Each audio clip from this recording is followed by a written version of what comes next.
لوگوں سے ملتے وقت اتنا مت جھکو کہ اٹھتے وقت سہارا لے کر اٹھنا پڑے۔ جھوٹ بہت تیز دوڑتا ہے لیکن منزل پر سچ ہی پہنچتا ہے۔ انسان کو اچھی سوچ پہ وہ انعام ملتا ہے جو اچھے اعمال پر نہیں ملتا، کیونکہ سوچ میں دکھاوا نہیں ہوتا۔ آپ کی آنکھیں اکثر وہی لوگ کھولتے ہیں جن پر آپ آنکھیں بند کر کے بھروسہ کرتے ہیں۔ قرآن پاک کہتا ہے، اپنے دشمنوں کی چالوں سے پریشان نہ ہوا کر، بے شک تمہارا رب سب سے بہترین چال چلنے والا ہے۔ کچھ ایسے بن جاؤ کہ تمہیں دیکھنے والے تمہاری تربیت کرنے والوں کے حق میں دعائیں کریں۔ پکارو اس کو جو عرش عظیم پر ہے، مت پکارو اس کو جو زیر زمین ہے۔ جب بھی کوئی مشکل آئی میں نے اللہ کو اپنے ساتھ پایا۔ جب درد حد سے زیادہ بڑھ جاتا ہے تو انسان روتا نہیں، خاموش ہو جاتا ہے۔ گناہ کر کے کہاں چھپاؤ گے؟ یہ زمین و آسمان اسی کا ہے۔ اپنے رب کو یہ نہ بتاؤ کہ تمہاری مشکل کتنی بڑی ہے، بلکہ اپنی مشکل کو یہ بتاؤ کہ تمہارا اللہ کتنا بڑا ہے۔ بدلہ لینے والوں سے مت ڈرو، معاف کرنے والوں سے ڈرو، کیونکہ ان کا بدلہ اللہ لیتا ہے۔ کبھی کبھی جو لوگ ہمیں بے وقوف سمجھ رہے ہوتے ہیں، دراصل ہم ان کی ہوشیاریوں کو نظر انداز کر رہے ہوتے ہیں۔ آج کل لوگ دعاؤں میں کم اور غیبت میں زیادہ یاد کرتے ہیں۔ کسی کے ساتھ غلط کر کے اپنی باری کا انتظار ضرور کرنا، کیونکہ جب قسمت تماچا مارتی ہے تو وہ منہ پر نہیں سیدھا روح پر لگتا ہے۔ اللہ بہتر کرے گا، یہ وہ الفاظ ہے جن سے انسان کی آدھی پریشانی دور ہو جاتی ہے۔ ہمیشہ جھکتا وہی ہے جسے رشتوں کی قدر ہوتی ہے۔ تہجد اللہ پاک کی لاڈلی عبادت ہے۔ سوچو، تہجد گزار اللہ پاک کا کتنا لاڈلا ہوگا۔ کسی کا دل اتنا مت دکھاؤ کہ وہ اللہ کے سامنے تمہارا نام لے کر رو پڑے۔ کسی کو آنسو دینے سے پہلے یہ سوچ لینا، کیا اس کے آنسو تمہیں سکون سے جینے دیں گے یا نہیں۔ جو کسی کے ساتھ زیادتی کر کے اپنے لیے عزت چاہتا ہے تو اللہ اسے اپنے انصاف کے ذریعے ذلت دیتا ہے۔ جو لوگ دوسروں کو اپنے فائدے کے لیے استعمال کرتے ہیں، وہ خود بھی کہیں نہ کہیں استعمال ہوتے ہیں۔ حضرت علی کا فرمان ہے، خدا سے جب بھی دعا مانگو تو مقدر مانگو، عقل نہیں، کیونکہ میں نے عقل والوں کو مقدر والوں کے در پہ جھکتے دیکھا ہے۔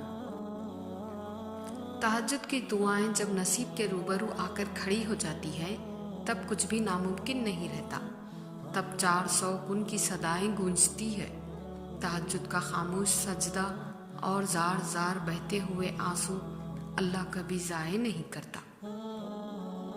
حضرت محمد صلی اللہ علیہ وسلم نے فرمایا، جس نے وضو کر کے پہلا کلمہ پڑھا، اللہ تعالیٰ وضو کے ہر قطرے پر ایک فرشتہ کھڑا کر دے گا جو قیامت تک کلمہ پڑھتا رہے گا، جس کا ثواب کلمہ پڑھنے والے کو قیامت تک ملتا رہے گا۔ رب واقف ہے تیرے دل کی تڑپ سے، وہ ضائع نہیں کرے گا دعائیں تیری۔ صبر کر اے بندے، ذرا سا انتظار کر۔ جب بندہ دنیا کے ہاتھوں ٹوٹتا ہے تو اس کو اللہ سے جڑنے کی شروعات ہوتی ہے۔ جو رات کے بعد صبح دیتا ہے، جو گرمی کے بعد ٹھنڈ دیتا ہے، بے شک وہی خدا پریشانی کے بعد خوشیاں بھی دے گا۔ زندگی میں ایسے لوگ شامل کرو جو آئینہ اور سایہ بن کے ساتھ رہیں، کیونکہ آئینہ جھوٹ نہیں بولتا اور سایہ ساتھ نہیں چھوڑتا۔ صرف اللہ ہی ہے جس پہ امید رکھو تو اندھیرے میں بھی راستہ نکل آتا ہے۔ ہم کسی کے دل میں جھانک نہیں سکتے، یہ جان نہیں سکتے کہ کون ہمارے ساتھ کتنا مخلص ہے، لیکن وقت اور رویے جلد ہی یہ احساس دلا دیتے ہیں۔ توبہ سب سے پہلی عبادت ہے۔ انسان نے زمین پر آ کر سب سے پہلی عبادت توبہ کی ہے، اس لیے انسان کو چاہیے کہ ہر وقت توبہ کرتا رہے۔ کبھی کبھی ہم تھک جاتے ہیں یہ ثابت کرتے کرتے کہ بے شک ہمارا طریقہ غلط تھا، پر ارادہ نہیں۔ صبر ایک ایسی چیز ہے جو کسی کا بھی غرور توڑ سکتی ہے۔ سنا ہے تعریفوں کے پل کے نیچے مطلب کی ندیاں بہتی ہیں۔ کسی نے پوچھا اس دنیا میں آپ کا اپنا کون ہے؟ میں نے ہنس کر کہا وقت اچھا ہو تو سب اپنے ورنہ کوئی نہیں۔ منزل پانا تو بہت دور کی بات ہے، غرور میں رہو گے تو راستے بھی نہیں دیکھ پاؤ گے۔ جو انسان بہت لڑنے کے بعد بھی آپ کو منانے کا ہنر رکھتا ہو تو سمجھ لینا کہ وہ آپ سے بے پناہ محبت کرتا ہے۔ میں کتنا ہی طاقتور بن جاؤں لیکن ہر شام کو زندگی کا ایک دن کم ہو جاتا ہے اور میں اس کو روک بھی نہیں سکتا، لیکن وہ میرا مہربان اللہ مجھے نئی صبح دے کر پھر مہلت دیتا ہے۔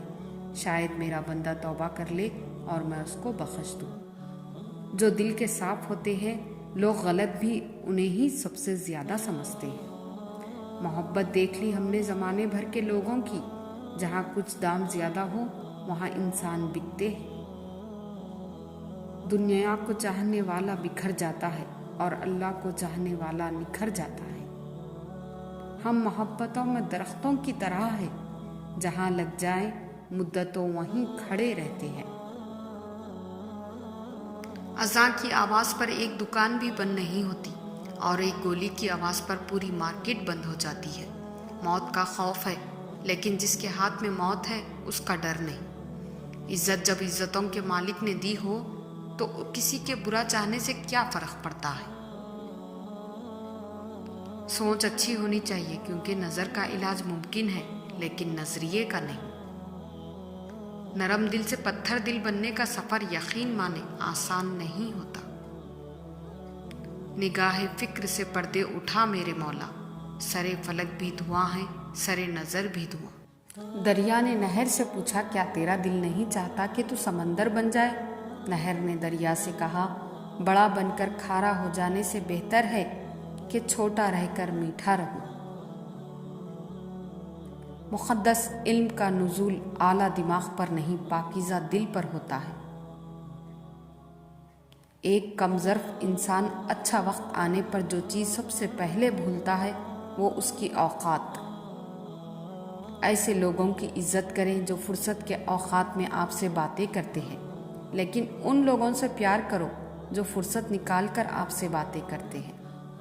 وقت اگر ایک سا رہتا تو انسان کی پہچان کیسے ہوتی؟ زمانے کا شکوہ نہ کرو بلکہ خود کو بدلو، کیونکہ پاؤں کو گندگی سے بچانے کا طریقہ جوتا پہننا ہے، نہ کہ سارے شہر میں قالین بچھانا۔ دینا آسان نہیں ہوتا۔ لوگ سمجھتے ہیں کہ ہم بے حس ہو گئے ہیں، لیکن بہتری کے لیے راستے الگ کرنا پڑتے ہیں۔ کچھ لوگ ہمارے کبھی نہیں ہوتے، بس وقت کچھ پل کے لیے ان کو ہمارے پاس لے آتا ہے، نہ جانے کیوں۔ لوگوں کے عیبوں سے اس طرح غافل ہو جاؤ جیسے سوتے وقت تم دنیا سے غافل ہو جاتے ہو۔ تم کسی کو چاہو اور وہ تمہیں ٹھکرا دے تو یہ اس کی بدنصیبی ہے۔ اس کے بعد تم اس کو زبردستی اپنانا چاہو تو یہ تمہارے نفس کی ذلت ہے۔ پتہ نہیں کون سا جادو ہے سجدے میں، جتنا بھی جھکتا ہوں اتنا اوپر اٹھتا ہوں۔ تو پھر تم اپنی طرف آنے والی تکلیفوں کو اپنے گناہوں کی سزا مت سمجھنا۔ میرا اللہ بہت رحیم ہے، وہ بدلے نہیں لیا کرتا۔ کچھ چیزیں ایسی ہوتی ہیں جن کی سمجھ آپ کو خود پر گزرے بغیر آ نہیں سکتی۔ جو آپ کے بغیر خوش ہوں تو بس پھر انہیں خوش ہی رہنے دیں۔ فرق بہت ہے تیری اور میری تعلیم میں، تو نے استاد سے سیکھا ہے اور میں نے حالات سے۔ انسان رہ سکتا ہے محبت کے بغیر، لوگوں کے بغیر، رشتوں کے بغیر، ہر شے کے بغیر، مگر انسان اللہ کے بغیر نہیں رہ سکتا۔ لوگ پوچھتے ہیں میرے سکون کی وجہ کیا ہے؟ مسکرا کر بول دیتی ہوں میرا اللہ میرے ساتھ ہے۔ حسن پر تو بازی ہر کوئی لے جاتا ہے، لیکن کردار پر بازی کوئی لیتا ہے۔ آدمی اچھا تھا یہ الفاظ تب سننے کو ملتے ہیں جب سماعت اس قابل نہیں رہتی زندہ لوگوں کی قدر کرے۔ تو کرتا وہ ہے جو تو چاہتا ہے، پر ہوتا وہ ہے جو میں چاہتا ہوں۔ تو وہ کر جو میں چاہتا ہوں، پھر ہوگا وہ جو تو چاہتا ہے۔ اگر جھک جانے میں تمہاری عزت گھٹ جائے تو قیامت کے دن مجھ سے لے لینا۔ اللہ فرماتا ہے جب کوئی تم پر ظلم کرے تو میرے انتقام پر راضی ہو جاؤ، کیونکہ میرا انتقام تمہارے انتقام سے بہتر ہے۔ حضرت علی فرماتے اگر انسان کو تکبر کے بارے میں اللہ کی ناراضگی اور سزا کا علم ہو جائے تو بندہ صرف فقیروں اور غریبوں سے ملے اور مٹی پر بیٹھا کرے۔ جزاک اللہ۔